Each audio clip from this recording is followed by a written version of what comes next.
लोकतंत्र में असहमति का अधिकार सबको है, लेकिन जब ये असहमति डर का चोला ओढ़ ले और निशाना देश बनने लग जाए तो सवाल उठाना लाजमी है। नसीरुद्दीन शाह एक ऐसा नाम जिसे इस देश ने सिर आंखों पर बिठाया, जिसकी अदाकारी का लोहा पूरी दुनिया मानती है।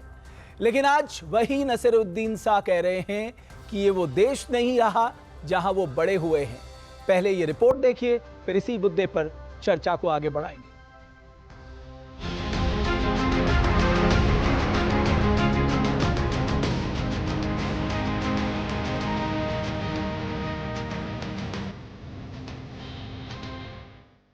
नसीरुद्दीन शाह, जिनकी पहचान एक संजीदा अभिनेता के तौर पर होती थी, लेकिन आज उनकी पहचान फिल्मों से ज्यादा उनके बयानों को लेकर होने लगी है। कभी कहते हैं देश में डर का माहौल है, कभी केरल स्टोरी और कभी कश्मीर फाइल जैसी सच्ची घटनाओं पर बनी फिल्मों से डर जाते हैं, तो कभी ये तक कह देते हैं कि ये वो देश नहीं जहां वो पले बढ़े थे। वाकया कुछ दिन पहले का ही है, जब नसीरुद्दीन शाह ने एक न्यूज़पेपर के ओपिनियन पीस में लिखा, मुंबई यूनिवर्सिटी के उर्दू विभाग ने 1 फरवरी को जश्न उर्दू का आयोजन किया, जिसमें उन्हें भी न्योता दिया गया था, लेकिन ऐन मौके पर उसे वापस ले लिया गया। उस इवेंट में उन्हें स्टूडेंट के साथ बातचीत करनी थी। उस इवेंट में वो जाना चाहते थे, लेकिन ऐसा हो न सका। उनसे कोई कारण या माफी मांगे बिना न्योता वापस ले लिया गया, जिसमें उन्हें बेइज्जती महसूस हुई। नसीरुद्दीन शाह आगे लिखते हैं कि इस अनुभव ने उन्हें यह एहसास दिलाया कि ये वो देश नहीं जहां मैं पला बढ़ा, जहां मुझे प्यार करना सिखाया गया था। अब 2 मिनट की नफरत 24 घंटे की नफरत में बदल चुकी है। नसीरुद्दीन शाह की इस टिप्पणी पर सबसे तीखा प्रहार किया गीतकार मनोज मुंतशिर ने। मनोज मुंतशिर ने उल्टे नसीरुद्दीन शाह से सवाल पूछ लिया, जिस यूनिवर्सिटी की आड़ में वो सरकार पर निशाना साध रहे हैं, क्या उसे सरकार चलाती है? मुझे लगता है यूनिवर्सिटीज तो एक इंडिपेंडेंट तौर पे इस देश में संचालित होती हैं। यूनिवर्सिटीज सरकार गवर्न करती है, ये मेरे लिए नई जानकारी है, मुझे ऐसा नहीं पता था। उनका एक ऑटोनोमस मैनेजमेंट होता है। जो कुछ भी हुआ मुझे ये घटना पता नहीं है, लेकिन नसीरुद्दीन शाह साहब बहुत ज़्यादा बड़े कलाकार हैं, बहुत बड़े एक्टर हैं। हम सब उनकी बड़ी इज्जत करते हैं। मनोज मुंतशिर ने न केवल नसीरुद्दीन शाह के दावों को खारिज किया, बल्कि उन्हें आईना दिखाते हुए पूछा कि पुराना भारत आखिर कैसा था। मैंने एक स्टेटमेंट जरूर पढ़ा था, शायद आज ही अखबारों में पढ़ रहा था, कि उन्होंने कहा कि मैं जिस भारत में बड़ा हुआ था ये वो भारत नहीं है। शायद सही कह रहे हैं ये वो भारत नहीं है जिस भारत में वो बड़े हो रहे थे और मैं भी बड़ा हो रहा था। वो अपीजमेंट का, तुष्टीकरण का भारत था। ये नया भारत है, ये बेहतर भारत है, ये अच्छा भारत है। मुझे ये भारत ज्यादा पसंद है।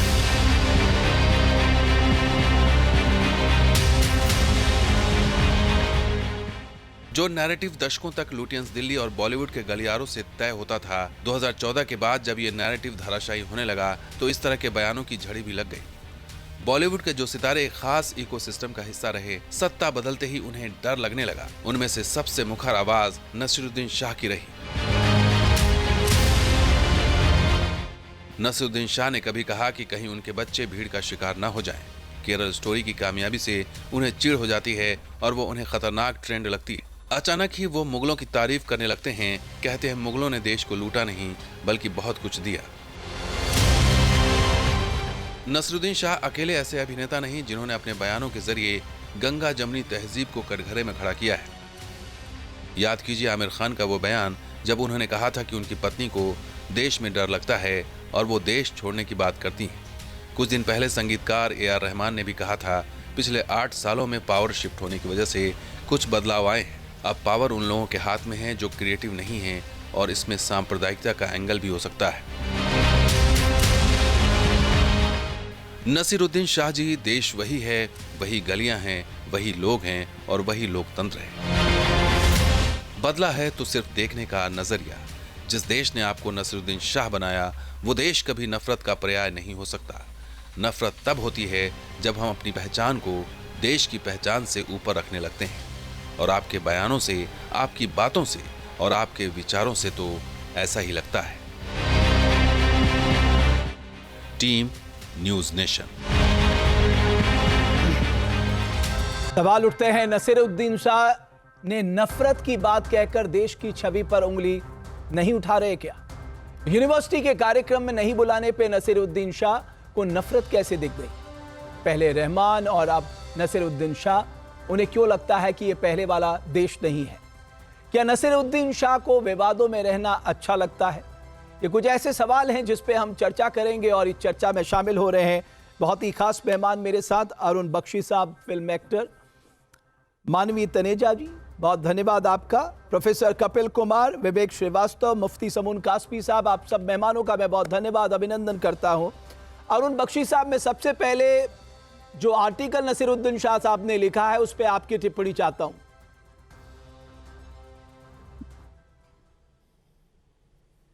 क्या आर्टिकल लिखा है, जरा बताएंगे दोबारा से प्लीज। उन्होंने ये कहा कि ये वो देश नहीं जहां मैं पला बड़ा हूं। 2014 के बाद पूरी तस्वीर बदल गई है देश की, और ये इसलिए कहा, मैं आपको आगे भी बता दूं, ये इसलिए कहा है क्योंकि मुंबई में जश्न उर्दू, मुंबई यूनिवर्सिटी का एक कार्यक्रम में उन्हें पहले आमंत्रित किया गया था, उनके मुताबिक आखिरी समय में उन्हें मना कर दिया गया और अनाउंसमेंट में कहा गया कि उन्होंने आने से रिफ्यूज कर दिया। जिस आदमी ने मिर्जा गालिब किया है, जिस आदमी का तलफ़्फ़ुज़ पूरी दुनिया में मशहूर है, उनका तलफ़्फ़ुज़, उनकी अदायगी, उनकी एक्टिंग, उनकी बातचीत, वो एक इंडिपेंडेंट आदमी है जिसका नाम है Naseeruddin Shah. I know him since donkey years, जब से बम्बे आया हूँ मैं उनके साथ बहुत टेनिस खेला हूँ, टेनिस खेला हूँ, and I know him since long. वो जो कहते हैं दिल से कहते हैं, आपको पूरा हक है उनको क्रिटिसाइज करने का, कुछ भी कीजिए आप, लेकिन he is straight from the heart. जिस आदमी, देखिए वो जश्न उर्दू है, हमारा इस वक्त जो टॉपिक है वो कि जश्न उर्दू में उनको पहले इनवाइट किया गया, फिर वो कैंसिल किया गया। जश्न उर्दू में अगर कोई नसीरुद्दीन शाह जैसी शख्सियत आती है तो उसको चार चांद लग जाते हैं, चार चांद लग जाते हैं, आपको मानना पड़ेगा। He's a great man। और ये तो आजकल क्यों हिंदुस्तान में एक कोई बहुत शख्सियत बहुत ऊंचे दर्जे पे पहुंच जाती है तो उसके पीछे क्यों पड़ा जाता है? वाई?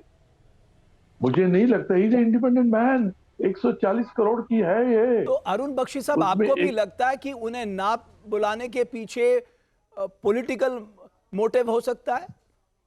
मैं नहीं कहता, आजकल तो कोई सांस लो तो पॉलिटिकल हो जाता है, कोई चुप करो तो पॉलिटिकल हो जाता है, कोई साइलेंस को इंटरप्रेट कैसे करता है, क्या नहीं करता है। लेकिन आपको मानना पड़ेगा कुछ लोग इंडिपेंडेंट है, सब एक जैसे नहीं होंगे, उनकी अपनी खुद की इंडिपेंडेंट राय है।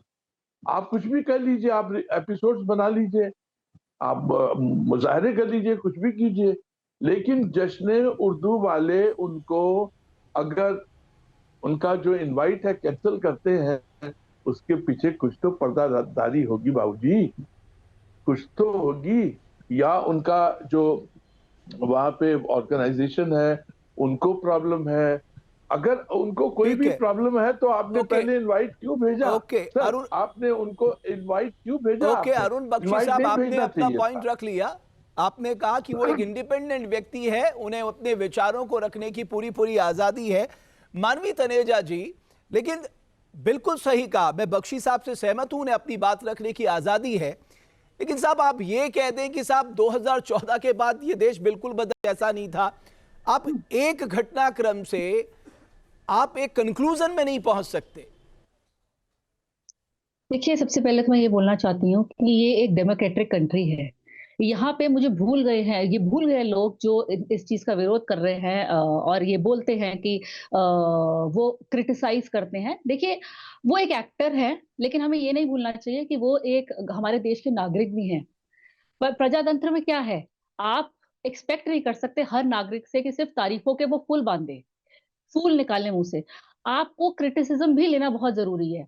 अगर किसी को कोई दिक्कत है, कोई परेशानी है, अगर वो सरकार से सवाल पूछता है तो इनको आपत्ति क्यों होती है? सरकार से ज़्यादा सवाल पूछने पे या बहुत गंभीर सवाल पूछने पे आप कहीं न कहीं मुँह बंद कर देते हैं। कितना बड़ा इंसल्ट है, इतने वेटरन एक्टर हैं, जैसे भी मुझसे पहले सर ने बोला कि आप इनवाइट कर देते और वो आते तो 4 चाँद लग जाता है। तो कहीं न कहीं मुझे लगता है कि वो उनको पुल बैक करने की कोशिश करी गई है। कहीं न कहीं उनको थोड़ा-सा दबाने की कोशिश करी है, क्योंकि वो ओके। बोलते हैं तो वो बबाक से बोलते हैं, वो खुल करके ओके, बोलते हैं। मानवी तनेजा लेकिन जी, आप कह रही हैं कि इसके पीछे भी एक एक राजनीतिक सोच हो सकती है। अगर बिल्कुल, उन्हें बुलाया जाता, सोची ये बात समझी आप सही कह रही है, अगर उन्हें बुलाया जाता उस कार्यक्रम में 4 चाँद लग जाते।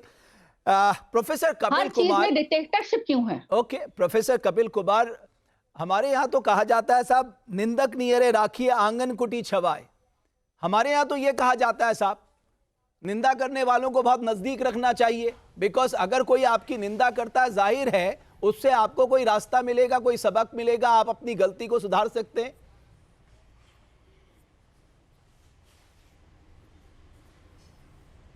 नहीं नहीं, देखिए ऐसा है, ये जो कर रहे हैं नसरुद्दीन शाह, ये निंदा नहीं कर रहे, और मैं बताता हूँ ये बिल्कुल सही कह रहे हैं कि ये देश अब वो नहीं रहा। कैसे नहीं रहा मैं बताऊँ आप। दाऊद के ऊपर, दाऊद जो राज करता था बॉलीवुड के ऊपर, वो दाऊद का राज खत्म हो गया, तो बॉलीवुड वो नहीं रहा जिस बॉलीवुड के अंदर ये भले पड़े थे। आज ये देश चंद्रयान पे उतर रहा है तो वो देश नहीं रहा, समझे आप। आज देश अपने पैरों पे खड़ा है, किसी के आगे झुक नहीं रहा है, तो बिल्कुल सही कह रहे हैं कि ये वो देश नहीं रहा। और इनको ये वो देश पसंद नहीं है, क्योंकि इनको वही देश पसंद है कि आप अरबों के आगे तेल के लिए जा करके झुकते रहिए, आप तुष्टीकरण करते रहिए, ये उनको देश पसंद है। और वो देश आज नहीं रहा, तो ये बिल्कुल सही कह रहे हैं कि वो देश नहीं रहा। एक पिक्चर आई थी इनकी, मुझे आज तक याद है, मैंने देखी थी अपनी स्टूडेंट लाइफ में, वो जिसमें एक बरगद के पेड़ या किसी के साथ, पेड़ के साथ ये ऐसे जप्फी मार करके पेड़ को बड़ी जोर की चिल्लाते थे आ करके, तो उसका असर जो है अब इनके दिमाग पे दिखाई दे रहा है। और ये शख्स जो कह रहे हैं कि बहुत बड़ी हस्ती है, भाई ठीक है, मैंने मान लिया आपकी बात, बड़ी बड़ी हस्ती है, लेकिन ये लोग अपने को ही कॉन्ट्रडिक्ट कर रहे हैं कि जिसको ये बड़ी हस्ती बता रहे हैं उसको ये केवल उर्दू तक सीमित करके रख दे रहे हैं कि उर्दू में चांद चंद लग जाते। अरे हिम्मत थी तो कहिए ना कि इतने बड़े वो कलाकार हैं, पूरे देश के कलाकार हैं, खाली फिर उर्दू के फेस्टिवल तक उसको क्यों सीमित कर रहे हैं आप। और मेरे हिसाब से तो बड़ी क्लियर चीज है, देखिए ये कोई अकेले नहीं है, ये कह देना डेमोक्रेसी की दुहाई देना। मुझे एक चीज बताइए, जरा इनसे एक सवाल पूछिएगा कि दीन बड़ा है या देश, और संविधान किसका है। और जो ये कहते हैं कि दीन जो है वो देश से बड़ा है, तो देश के संविधान की दुहाई क्यों देते हैं फिर ये हम लोगों को। ये क्या बोलते हैं, इनको डेमोक्रेसी का मतलब मालूम है। डेमोक्रेसी का मतलब प्रजातंत्र का ये है कि जिसकी के लिए जो मर्जी बोलते रहो, जो मर्जी चिल्लाते रहो, गाली निकालते रहो।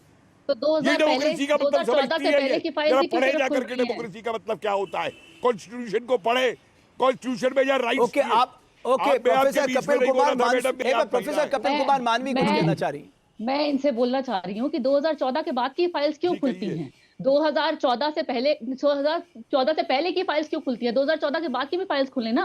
2014 से पहले आप तेलगी फाइल्स खोल देते हैं, आप इमरजेंसी फाइल्स खोल देते हैं, इमरजेंसी में जो पिक्चर बनी, बंगाल फाइल, कश्मीर फाइल। आप हिम्मत है तो बनवाइए ना केरला फाइल, बीबीसी आप की बनाइए ना कश्मीर फाइल। बीबीसी की हिम्मत है तो आप डॉक्यूमेंट्री को खोलिए बैन ना, कर देते आप हैं। भी हिम्मत तो है बीबीसी खोलने की की, डॉक्यूमेंट्री को बैन क्यों कर देते हैं? 2014 के बाद कोई बनाइए ना। स्कैम नहीं हुआ। 2014 के बाद नोटबंदी पे स्कैम नहीं बनाइए हुआ। पिक्चर। 2014 के बाद झूठे उसमें टेररिस्ट बना के नोटबंदी पे क्यों नहीं बनाते? गया।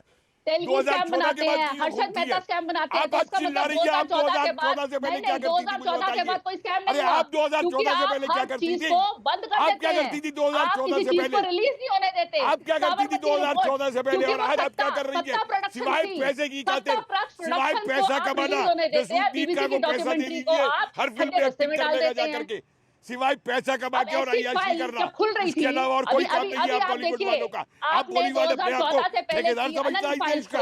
आप ये देश हो गए, खोलते रहे आप फाइल, आप मॉडलिंग लेकिन कर जब करके एफसी बॉलीवुड फाइल्स किया, खुल रही हैं तो आप देश की आप आवाज ट्रेड डील कराएं। आप आप ट्रेड डील क्यों करके आ गए? अभी आप बोल रहे हैं यहाँ पे, अब ट्रेड डील क्यों करके आए? क्योंकि कहीं ना कहीं डर है आपको। एफसी फाइल जो पता नहीं क्या क्या देखने को मिल रहा है। अरे एफसी फाइल में सबको पता है किसके नाम निकले हैं, सबको। मुझे बताने की कोई जरूरत नहीं है। बुलडोजर वहां पे बनाइए ना फाइल। अगर कोई पिक्चर बनती है, आप उसको कोर्ट से स्टे ला देते हैं, क्यों नहीं? अरे तुम्हें आपने झूठ, आपने जनता को गुमराह करने का काम कर दिया है। आपने जनता को गुमराह करने का काम कर दिया है। अरे दुनिया कहीं ना जानती है कहीं आप क्या झूठ फैला रहे हैं रोज। सत्ता वोट बना दिया कभी बॉलीवुड को, ABM, कभी सत्ता ओके वोट। ओके कभी विवेक वोट श्रीवास्तव साहब, एक आप मैं तो प्रोफेसर खुद कपिल चोरों कुमार के मानवी जी, मैं बनी आपको है। रोकना चाहूंगा। पारिवारिक दास बनी हुई है विवेक आप श्रीवास्तव कांग्रेस। साहब, मैं आ रहा हूं। प्रोफेसर कपिल कुमार, शांत हो जाइए। दास बनी हुई है आप क्या कांग्रेस। आपको लगता है इस आर्टिकल में प्रोफेसर विवेक कुमार साहब एक आइडियोलॉजिकल बायस नहीं दिखाई देता आपको? नहीं, आइडियोलॉजिकल बायस नहीं दिखाई देता। मैं मनोज मुंतशिर की बातों को सुन रहा था। He is very immatured youngster है और उनको थोड़ा तमीज में रहना चाहिए when he talks about senior veterans. अब यहाँ पे प्रोफेसर साहब हमारे कपिल कुमार जी बैठे हुए हैं और इनका जीवन एक बड़ा संघर्ष का रहा है as a teacher, as a person जो कि टीचर एसोसिएशंस के साथ यूनिवर्सिटी में जुड़े रहे। कोर्ट्स को इन्होंने अप्रोच किया रिफॉर्म्स के लिए। मेरे ख्याल प्रोफेसर कपिल कुमार का एक इम्पिकेबल रिकॉर्ड रहा है और ये खुद भी इस चीज को मानेंगे कि कहीं ना कहीं सरकारों की दखलंदाजी यूनिवर्सिटियों में होती है। व्हाटएवर बी द गवर्नमेंट, मैं नहीं सिंगल आउट कर रहा, व्हाटएवर बी द गवर्नमेंट दखलंदाजी होती है। तो ये मनोज मुंतशिर का कहना कि साहब यूनिवर्सिटी तो ऑटोनॉमस होती है, उसकी अपॉइंटमेंट्स ऑटोनॉमस होती है, तो वो तो साहब उसमें तो कोई सरकारी दखलंदाजी ही नहीं है। ये this is all utter nonsense. There is a full interference. और दूसरी बात ये है कि as far as Naseeruddin Shah in his personal life is concerned, he never forced his wife to convert. He has a Hindu wife. Ratna Pathak Shah Hindu हैं और वो हिंदू हैं, अभी आज भी हिंदू हैं। वो एक प्रैक्टिसिंग हिंदू हैं। तो बड़ी लिबरल फैमिली है। इनके भाई इंडियन आर्मी के वाइस चीफ रहे हैं। Sara is known to us, she is from the communist party. तो एक बड़ी लिबरल एजुकेटेड मॉडर्न फैमिली है। और नसीरुद्दीन शाह का आर्ट सिनेमा में जो योगदान रहा है, हर फिल्म सरकार को क्वेश्चन करती थी। बट श्रीवास्तव साहब, freedom of expression blank cheque नहीं है ना। नहीं, आप सुने तो सर पहले। फ्रीडम ऑफ एक्सप्रेशन कोई ब्लैंक चेक नहीं है सर। कांग्रेस की सरकारों में बनी हुई 8 फिल्मों में नसीरुद्दीन शाह ने, ओमपुरी ने, स्मिता पाटिल ने, ये पूरी जो 8 फिल्मों की लॉबी थी, ये कमर्शियल सिनेमा नहीं करते थे उस वक्त। इन्होंने हर फिल्म में सरकार को चैलेंज किया उस समय की, लेकिन कोई इंसल्ट नहीं हुई, कोई ह्यूमिलिएशन नहीं हुआ, despite the fact that all the movies said कि ये समस्याएं हैं भारत की। और आज आप खड़े करके उस आदमी को कह रहे हैं आप आएंगे, आप नहीं आएंगे, हम आपको इनवाइट कर रहे हैं, हम आपको नहीं इनवाइट कर रहे हैं। ये सिर्फ इसलिए क्योंकि अगर वो इस बात को पॉइंट आउट कर रहे हैं कि नए भारत के अंदर मुसलमानों की स्थिति, और ये एक लिबरल मुसलमान जिसने अपनी वाइफ को, ये लव जिहाद वालों को थोड़ा सा जाकर के पढ़ना लिखना चाहिए और रिसर्च करना चाहिए कि नसरुद्दीन शाह और प्रोग्रेसिव विवेक मुसलमान श्रीवास्तव साहब, आपका पॉइंट आ गया। प्रोफेसर जी। कपिल कुमार कुछ कहना चाह रहे। प्रोफेसर कपिल कुमार, मान लीजिए आप ही अपना एग्जांपल ले लीजिए। आपको एक यूनिवर्सिटी इनवाइट करती है, आखिरी मौके पे आपको मना कर देती है और उसके बाद अनाउंसमेंट करती है क्योंकि प्रोफेसर कपिल कुमार साहब ने आने से मना कर दिया, वो आप पे ही सारा दारोमदार ठीकरा फोड़ देती है, तो आपका क्या रिएक्शन रहेगा?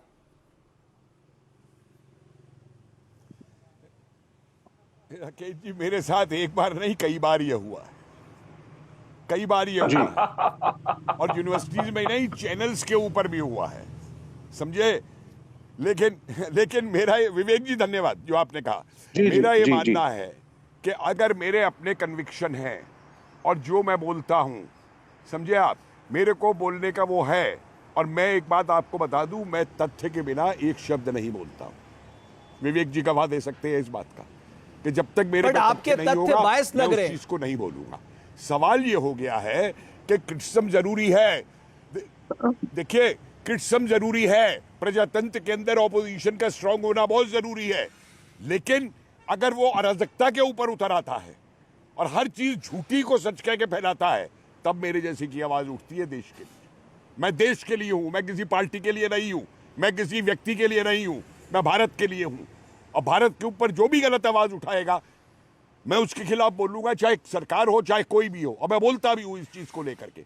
लेकिन जब ये टूल किट बनाए जाते हैं और मुद्दे बनाए जाते हैं पब्लिक उसमें डोमेन में आने के लिए, नसरुद्दीन शाह इतने बड़े एक्टर है, बहुत समझदार है, कम से कम वो सोच के तो बोले कि उनके लिखने का। ओके बख्शी साहब, उसके बाद मैं मोहम्मद समून कासमी साहब के पास आऊंगा। वजह से मेरे को जो है वो आप बहुत तेजी से मुस्कुराए, उसके पीछे का राज क्या है? कायर बन के ये ना लिखे, फिर कायर बन के ये ना लिखे, फिर इतना धाड़ करके चुप करें तो बोले, क्यों नहीं बुलाया गया? अगर ये चुप करेंगे तो ही बोलेगा कोई। ठीक है प्रोफेसर कपिल कुमार साहब, आपकी बात आ गई, बोलिए बख्शी साहब। रमेश भाई, मैं आ रहा हूं, समून कासमी साहब आ रहा हूं मैं आपके पास। बख्शी साहब, आपने आज तक कभी नसीरुद्दीन शाह के चारों तरफ कोई बख्शी बाउंसर साहब, मैं अपनी देखे? टर्न पे बोलता हूं, मैं आपके बीच में नहीं बोला था और ना मैंने रोका था आपको। ओके बख्शी साहब आप बोलिए। सर बड़े हाइपर हो गए हैं सर, प्लीज हाइपर मत होइए सर, आराम से बोलिए ना सर, छोड़िए ना सर, हमको झगड़ा करने नहीं, पड़ेगा। मैं इजी बेवकूफ नहीं मैन, हूं साहब, मैं हाइपर ही इजी। रहता हूं। नहीं आप मैं बेवकूफ इमोशनल नहीं हूं, है, मैं आप हाइपर ही रहता हूं। मैं आप ग्रेट लोगों है की तरह sir, cold. We respect you sir, easy man, cool cool. Sir आपने कभी आज तक नसीरुद्दीन शाह के चारों तरफ कोई फौज देखी है बाउंसर्स की? कभी नहीं देखी, कभी नहीं देखी।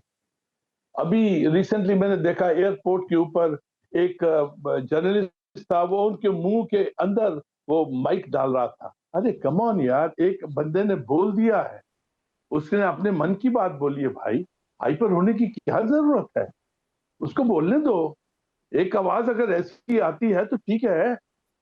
कपिल जी ने अभी बोला है कि आजादी है, आप डेमोक्रेसी में बोलिए, बोलने दीजिए उसको सर, प्रॉब्लम क्या है? बट बख्शी साहब एक तरफा नहीं होना चाहिए ना, आप बिल्कुल आपने सही कहा, आजादी है, डेमोक्रेसी में बोलने की आजादी है। एक मिनट मारो प्रोफेसर कपिल कुमार साहब, एक मिनट रुक जाइए ना। बख्शी साहब एक पॉइंट में आपसे कहना चाहता हूं, अगर उस आर्टिकल को आप पढ़ेंगे, वो आगे लिखते हैं पिछले 10 सालों में, वो मौजूदा सरकार के लिए कह रहे हैं, पिछले 10 सालों में उनका किया कोई भी काम इंप्रेस नहीं करता।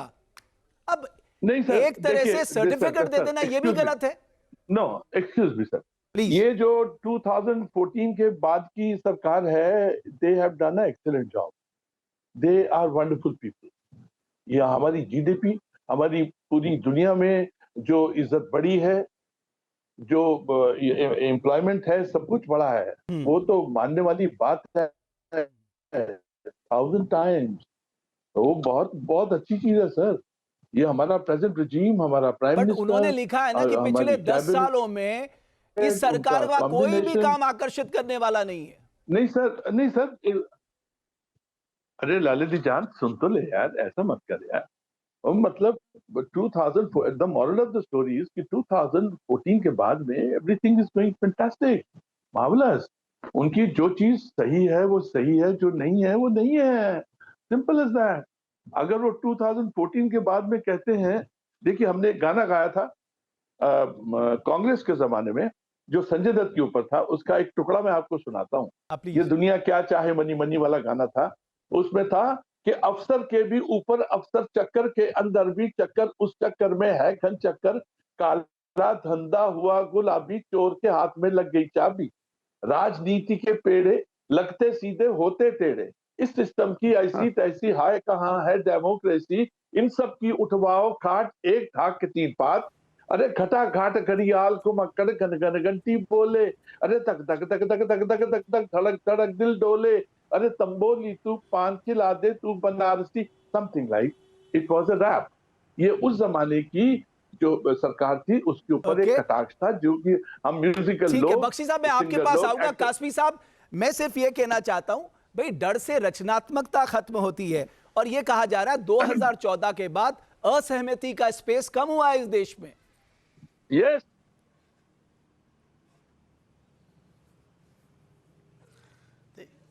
देखिए रमेश भाई, मैं आपको बताऊं कि क्योंकि ये कलाकार हैं और कलाकारों का काम जोड़ने का है, तोड़ने का नहीं है। मैं नसीरुद्दीन शाह साहब से आपके माध्यम से बात कहना चाहूँगा कि 2014 के बाद जो सरकार आई है उसने बगैर भेदभाव के सबका कल्याण किया है।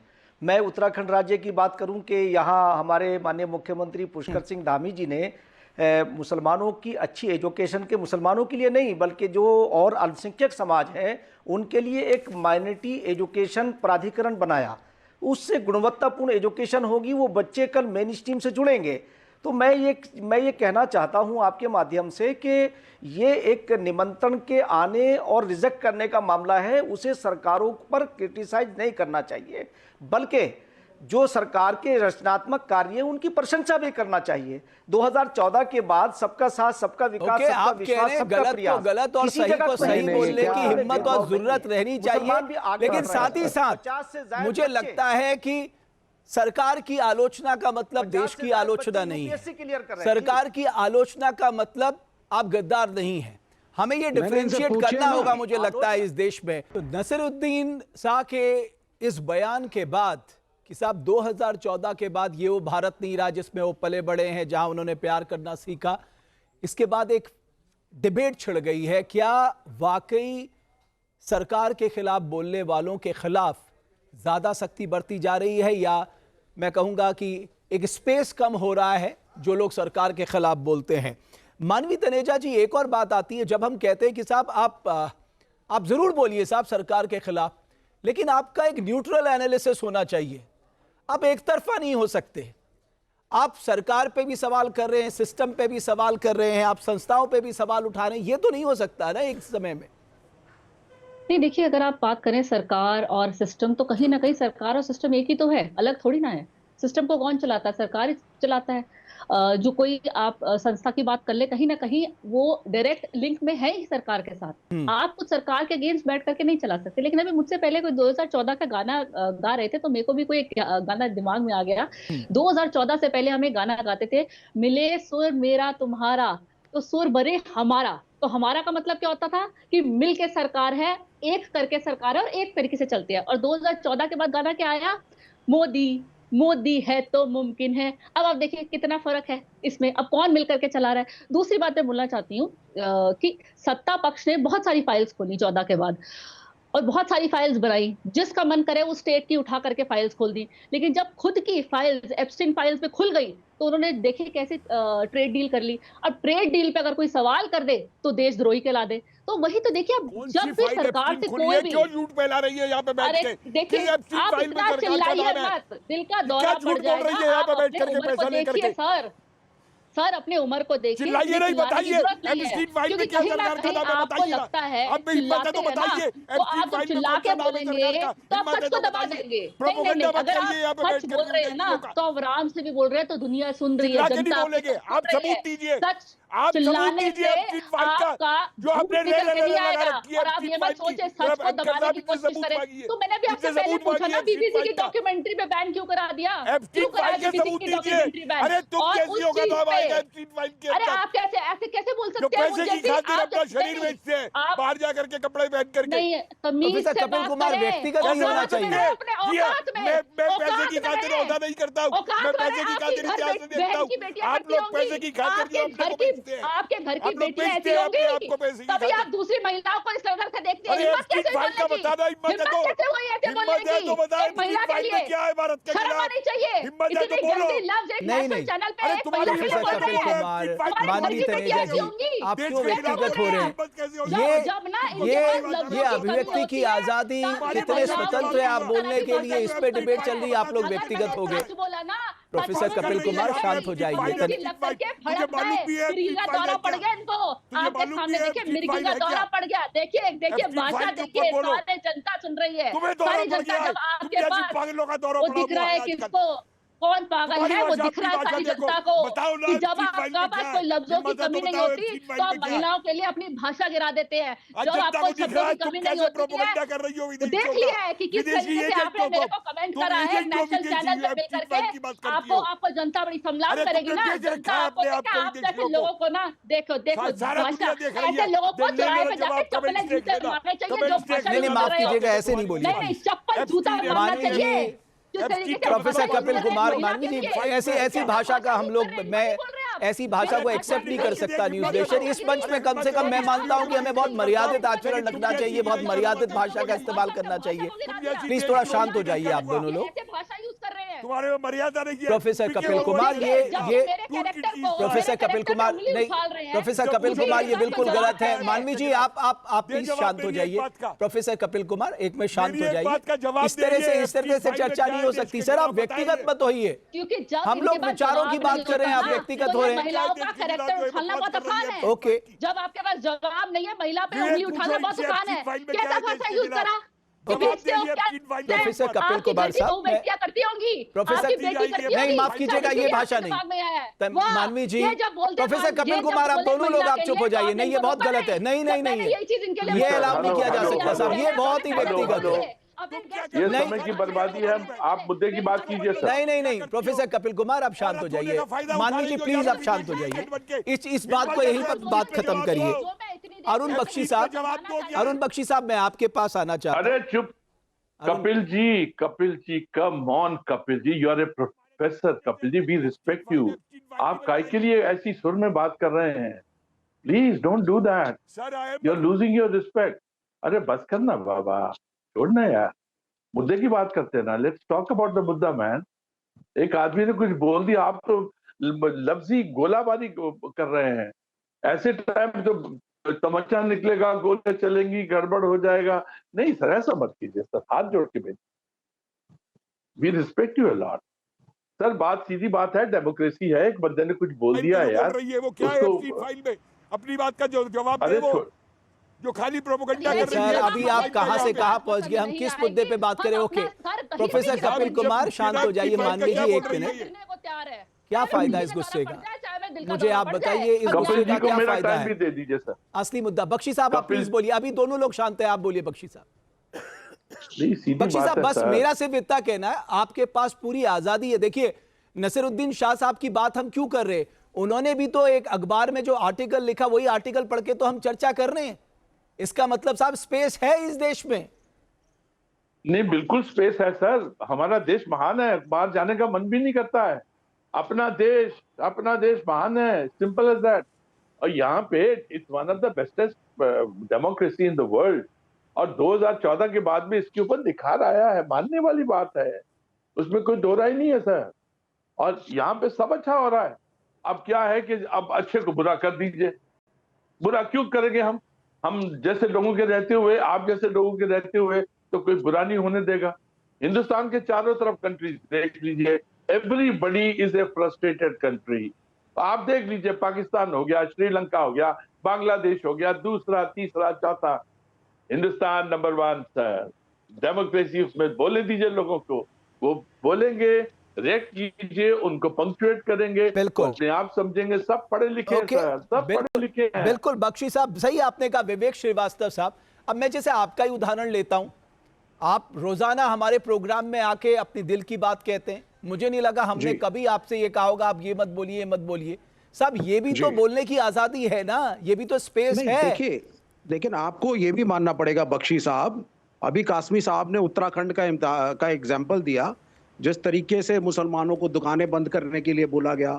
मोहम्मद दीपक का एक केस आया साहब कि पहुंच गए उसकी दुकान पे और तू मुसलमान है, तूने दुकान का नाम बाबा क्यों लिखा? क्या ये सब चीजें 2014 के पहले होती थी? आप जावेद अख्तर को टारगेट करते हैं, वो लिबरल आदमी है। आप जो है नसीरुद्दीन शाह को टारगेट करते हैं, आप शबाना आजमी को टारगेट करते हैं, अरुंधति रॉय को टारगेट करेंगे आप हर उस वॉइस ऑफ डिसेंट को टारगेट करते हैं जो प्रोग्रेसिव है। आपका कॉन्सेप्ट ऑफ हिंदुत्व जो ये सरकार लादना चाहती है, उसके अगर हम उसके खिलाफ बोलते हैं, हम नेशनल इंटीग्रिटी की बात करते हैं। और बहुत अच्छी बात एक बोली कि भाई मिले सुर मेरा तुम्हारा, ये गाना इतना पॉपुलर था, हम स्कूल में हुआ करते थे, and there was a feeling of unity कि हिंदू मुस्लिम सिख ईसाई और कोई भी जाति हो, वी आर वन इंडियंस। लेकिन क्या वो चीज आज है? आज तो हिंदू हिंदुस्तान, हिंदू राष्ट्र, मंदिरों की राजनीति, मुसलमान सेकंड ग्रेड सिटीजन, और उत्तराखंड, सॉरी टू से कासमी साहब, सबसे खराब ट्रैक रिकॉर्ड कम्युनल डिसहार्मोनी का इस वक्त उत्तराखंड है। ओके कासमी साहब आप जवाब दे दीजिए। बिल्कुल हेट्रेड का मॉडल बना हुआ है। आप ये नहीं कह सकते कि हाँ धामी साहब कोई बहुत बढ़िया काम कर रहे हैं माइनॉरिटीज के लिए, बिल्कुल नहीं कर सकते। और मीडिया इसके लिए, रमेश जी मैं आपको बता दूं कि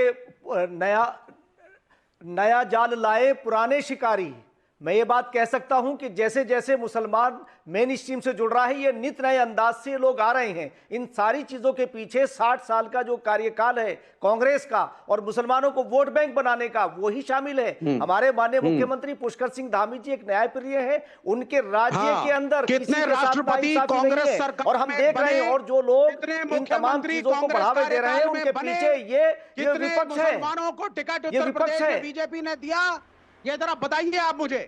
अरे आप ये डेमोक्रेसी है, अरे ये डेमोक्रेसी है नहीं है ये? क्या आप फासिज्म की डॉक्टर एपीजे अब्दुल कलाम, क्या डॉक्टर एपीजे अब्दुल कलाम 80 सीटें उत्तर प्रदेश की लोकसभा की, एक मुसलमान को टिकट नहीं मिला। मुझे बताइए, कासमी साहब ये कह रहे हैं कि भाई बहुत अच्छी स्थिति चल रही है।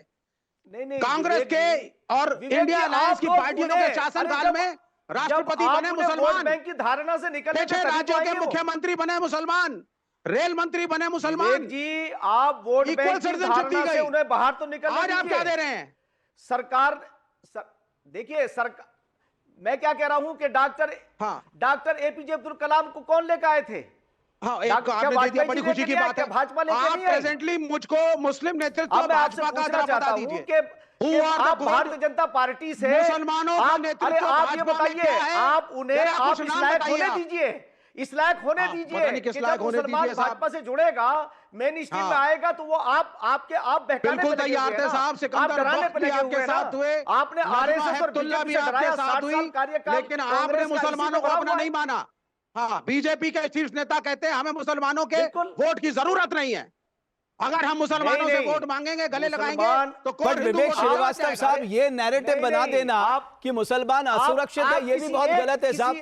ये नैरेटिव नहीं बनना चाहिए विवेक श्रीवास्तव साहब। किसी ने कहा कि मुसलमानों के वोट की जरूरत ये नहीं है। नैरेटिव गलत है। झूठ बोल रहे हैं हाँ, आप। अच्छी बात है। तो आप मोहम्मद आप दीपक ये पे दो गलत बोल शब्द रहे बोले। हैं। आज तक किसी शीर्ष कासमी नेता साहब, ने फिर आप- आज तक नहीं फिर कहा कि आप- मुसलमानों की जरूरत नहीं है। बड़ी अच्छी बात है, बहुत अच्छी बात है, बहुत अच्छी बात है। अरे 80 आप में से ये के दीपक जो लोकसभा है, में उन्हें लड़ने के मोहम्मद लिए नाम से उन्हें मुसलमानों को मोहम्मद नाम भाजपा ने रखने की दी। जरूरत क्या थी? सर, मैंने आपसे प्रैक्टिकल दीपक- बात, क्यों ना नाम रखे? दीपक को मोहम्मद बाबा नाम नाम नहीं रख रख सकता करके जाने की मुसलमान। जरूरत क्या थी? नहीं नहीं, बाबा नाम एक मुसलमान बूढ़ा नहीं, आदमी बुजुर्ग नहीं नहीं, रख आप सकता मुझे अपनी दुकान पे। बताइए। छोटी सी दुकान अरे आप जो 30-40 साल से चल रही है, यही तो है। और फिर जाकर के लोग उसको धमकाएंगे कि नाम सुनिए बदल। ये जज्बाती, क्या ये बात कर रहे हैं आप? ये इमोशनलिज्म नहीं चलेगा।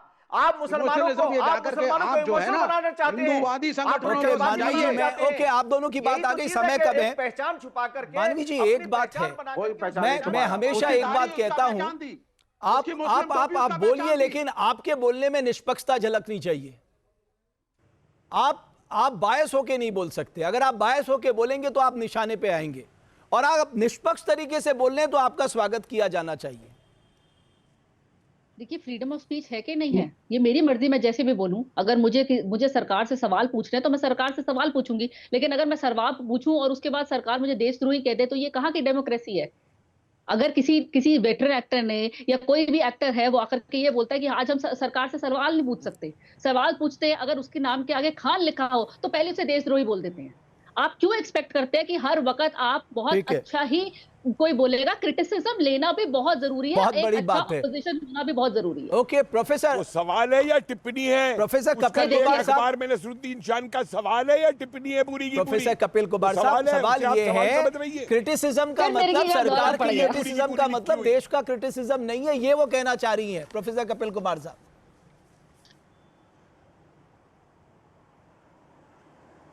मैं मानता हूं साहब, मैंने तो खुद कहा कि क्रिटिसिज्म होना चाहिए, लेकिन उसके पीछे मंशा क्या है वो भी देखिए। सिलेक्टिव, और वो उस भी आर्टिकल सिलेक्टिव को देखिए क्रिटिसिज्म पूरा होना पढ़ चाहिए, जो करके फिर बात सुनने में भी करिए। अच्छा हो, जो क्रिटिसिज्म आपको सुनने में अच्छा लगे, वो क्रिटिसिज्म होना चाहिए। अगर खुल के बोल दिया तो उसमें हाँ, आपको मिर्ची लग सेलेक्टिव जाती है होना और आप चाहिए, दौरे पड़ सुनने जाते में भी हैं। अच्छा। जैसे- अरे हाँ, देखिए, आपको ना पॉलिटिकल जैसे साइंस आप का इस ज्ञान है, चैनल ना पे- आपको हिस्ट्री का ज्ञान है, और मुझे ज्ञान मत पढ़ाइए, मुझको ज्ञान मत पढ़ाइए आप। और मुझे क्या भी ज्ञान है ना, आप मुझे आपका? ये सब कुछ मत विवेक जी पूछिए बताइए। इनसे अगर क्या मुझे ज्ञान है मैं खुल इनका। के बोलती हूँ तो आप महिला के कैरेक्टर पे उंगलियां उठा ओके, देते अभी हैं, अभी और ये आपने चैनल पे बख्शी कर साहब, दिया एक है। आखिरी नहीं, सवाल मुझे मैं आपको आपसे बताने की जानना जरूरत चाहता नहीं है। हूँ। जो मैं ओके, आगे मुझे बताने लगता है बताने की कोशिश अरे कर सर, रही हूँ, मैं आपने एक बात चल- सर, चल- प्रोफेसर बता दिया। कपिल कुमार साहब, कितना टॉलरेंस है, कितना प्रोफेसर कपिल acceptable कुमार है। साहब, मानवी जी, मिले सुर मेरा तुम्हारा गाइए आप दोनों।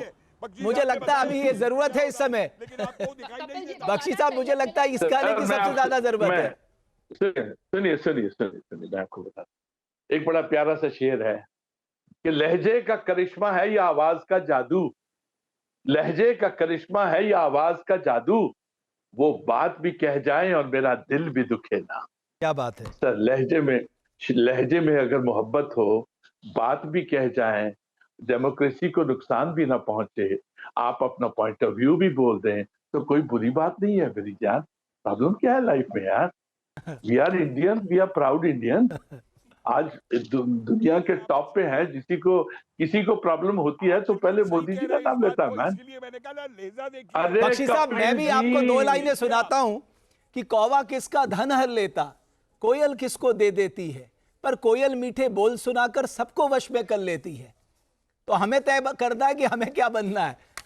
हाँ सर, बिल्कुल। और मैं आपको जाते जाते बोल दूं कि कांग्रेस के जमाने में एक और हमने गाना गाया था, वो अगर उसका मुखड़ा 2 लाइन ना सुनाया, मैंने ऐसे ही बोल के जल्दी बोले, सुनाइए सर। नेताओं की डगर पे चमचो दिखाओ चल के, नेताओं की डगर पे चमचो दिखाओ चल के, ये देश है तुम्हारा, खा जाओ इसको तल के। चलिए, बहुत धन्यवाद। ये मेरे पास समय उत्तम। समाप्त हो गया है। आप सभी मेहमानों का बहुत बहुत धन्यवाद। लेकिन एक बात तय है कि लोकतंत्र में सबको बोलने की आजादी है, लेकिन निष्पक्षता भी साथ उस बोलने में दिखाई देनी चाहिए। आप एक नैरेटिव बना रहे हैं, आप एक तरफा टारगेट कर रहे हैं, उसकी इजाजत भी नहीं दी जा सकती है। बहुत धन्यवाद हमारी चर्चा को देखने के लिए। आपके मोबाइल पर तुरंत आएगी ब्रेकिंग न्यूज। स्क्रीन पर सबसे पहले दिखेगी बड़ी खबर। देश दुनिया की हर खबर एक जगह। अब आपके मोबाइल पर तुरंत फटाफट इंस्टॉल कीजिए न्यूज नेशन ऐप और रखिए खुद को अपडेट।